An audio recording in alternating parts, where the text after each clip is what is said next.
What's up guys? In today's video, my sister is going to attempt to learn the Sqaure-1. Basically, Emma has had zero experience with this puzzle. She knows how to scramble one, so that's an advantage because a lot of people actually really struggle with the shape-shifting, I need to sneeze anyway, so... Yeah, sneeze. I just want to wait. Oh, wait. It's stuck. Oh. Basically, a lot of people struggle with the shape-shifting capabilities of the Sqaure-1, so scrambling it in itself can be kind of difficult. Let's get started. Solving the Sqaure-1 might look like a breeze because this puzzle doesn't look too difficult, but then the second you turn it, you discover it's actually not a cube at all, but rather a shape-shifting puzzle. The first step will be to scramble the Sqaure-1, which Emma will do right now.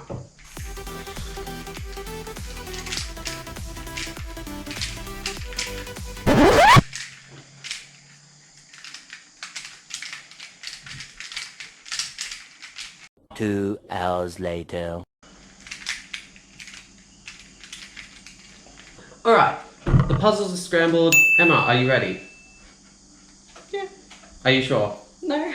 Let's get started. So, the first step for solving the Sqaure-1 is to turn your mess of shapes that you have here and get it back into a cube shape. This step can be extremely confusing. The steps that are involved in solving this puzzle is you start by cube shaping it. This step often is the most confusing for beginners and it really does cause some issues for people who don't know what they're doing. Once you've done this step, the rest will be a walk in the park. Okay. So, first things first. Which one is this? I'm not actually 100% sure what shape that is off the top of my head. Alright, so on your Sqaure-1, you'll notice like here, if you just do a slice, which is basically an R2, that you have these mini edges and then your corners, right? So basically, the aim is you want to get all of your corners, your edges, into 8. Notice how on the bottom here you've got these 4 and then 4 up top. What you want to do is you want to try and turn it so that it'll line up, so that when you do a slice, it does take a lot of looking around, but you may notice how you've got a tunnel on the bottom here. So what you want to do is you want to try and get them all on the top, all 8 corners, all 8 edges. So I'll just take over what it'll look like on mine. So this is the goal you want to go for. All of your 8 corners on the top to make a shape like the Millennium Falcon and a star on the bottom. How do I get those two up without knocking these two out?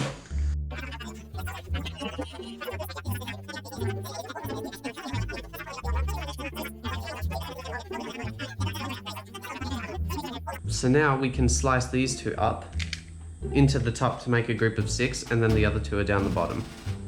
That didn't work on mine. Yeah, so it's really confusing, but do you see how you've turned it too far? Yes, you want it like this with this mark here. Bam, you've made your group of 6, now you've got 2 down the bottom.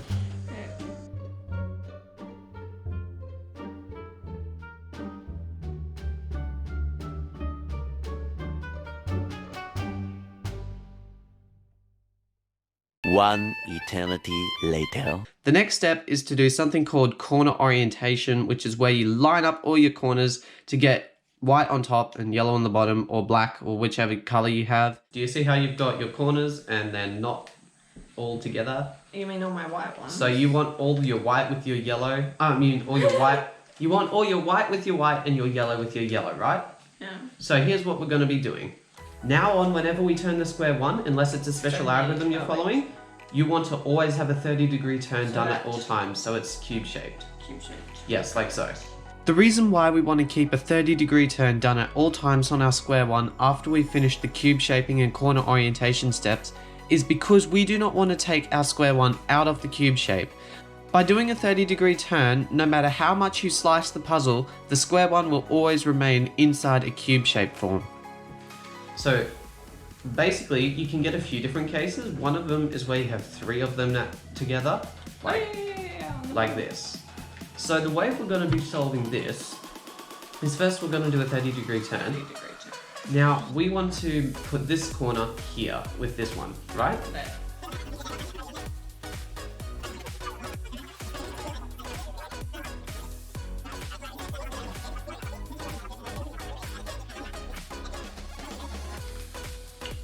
If you've made that, then that means you... Wait, I didn't keep. Yes, there you go. Now you've made your bar, and you want to connect it with your upper bar. Up the top. Hold the bar. And we. So your other two corners, which are in a line. I'm fine! Are we doing white? It doesn't matter if you do white or yellow. Oh, so we need to do that. And we do that. Yes, good job. And we got this. Alrighty, so once you've done your corners, Cube shaping is fun. Can we do more cube shaping? absolutely.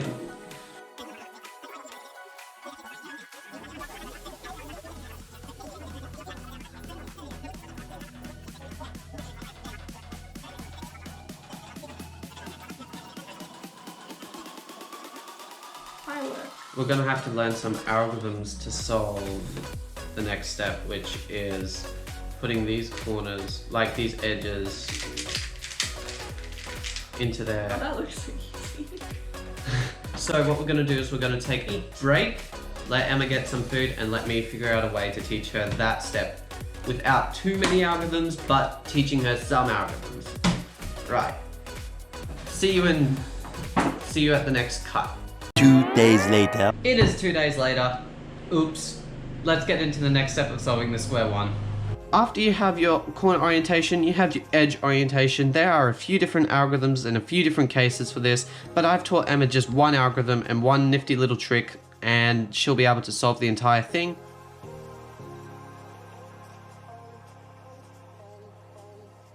First, I need to show you something called the slice. This is basically an M2 on the 3x3.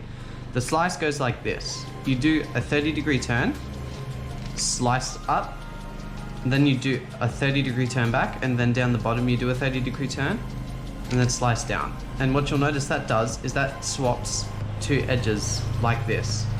So if you just want to try out the slice on your square one,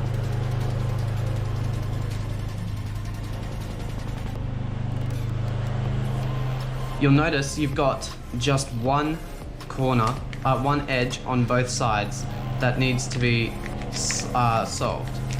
And to solve this, it's time to learn our first algorithm. Are those supposed to go to the other side? The orientation that we want to hold this at is with the one on the top to our right, and the one on the bottom pointing at the back, like this. So the algorithm starts with the 30-degree turn, like this.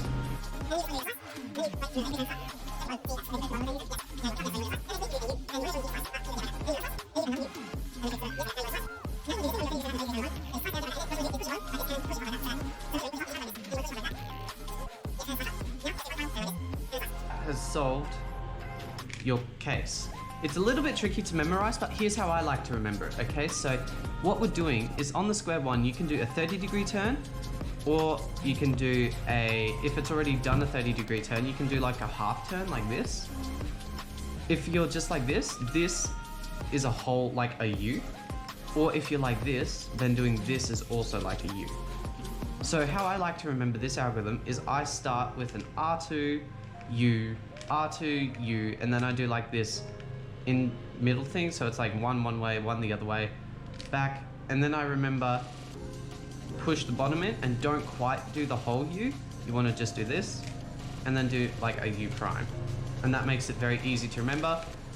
And once you practice, the algorithm can get relatively fast. So yes, facing the back. Yes, that is correct. Yes, like that, correct. Another U. Wrong way. Kachinga. Is your brain hurting? Not yet. What was the You've got really bad breath. Oh.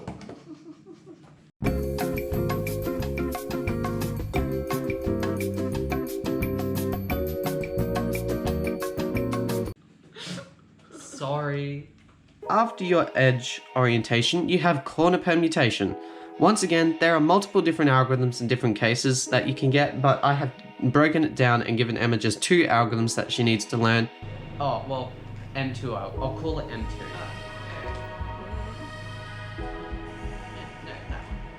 Yes, yes. Oh wait. We do that. No. You're on the right track. You want to do like a half turn that way. You stop there, and then you want to make sure your bottom is not at a 30-degree angle.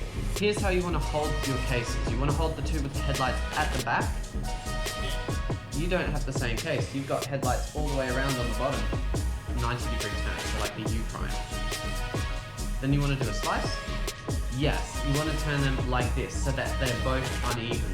You don't want them lined up perfectly like this, you want them both at a 30-degree like that. Yes.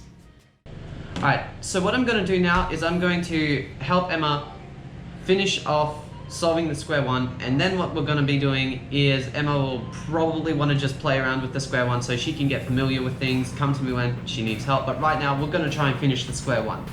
So, final step of solving your square one is CP, corner permutation. That's what we just did. Final step of solving your square one is EP, edge permutation. The final step after your corner permutation is edge permutation. Now, edge permutation is basically finishing off the entire puzzle. Right, so once you've sliced, you want to do a 90-degree turn. Once you've done that, you want to do a slice, 30-degree turn on the top anti-clockwise, 30-degree turn clockwise, like that, and then slice. And that is a U-turn. Now check your top. Do you notice how you've got a solvable case facing us? Yes. So then we're going to keep doing this U-perm algorithms. No, we don't want to do that. We would just want to slice. Slice, which we do that. Yes. Slice, that. Yes. Good job. So we go slice. I will line it up properly. Slice. Yes. Alrighty. So check your square one. You are so close to being done. All you have got, hang on, just let me quickly set mine up and fix the parity. Good old parity. Oh, I can't stop yawning. I noticed. Is it really that exciting, Emma? Alright, so what you have got is we have got a flipped bar. We can solve this just like that. Oh no, we can't. We're just about finished. So we've actually got to do something different. This is the start though. We do a flip like this. Then we just want to turn the top like this so that it is lined up directly in the middle and do another turn. Then we want to turn the top like yes, like that, and then do a turn. It's sort of intuitive. It's almost there, but hang on, we've got this problem. Slice, turn the bottom twice. And now we want to turn the top twice, keeping this 30-degree angle. Yes. Bam! You have solved the square one. Good job. Congratulations. Now what we're going to do is practice. And it almost looks like Emma needs to go take a nappy nap. Alright, see you guys. We'll catch you in a different location. Bleh. Right, we're gonna...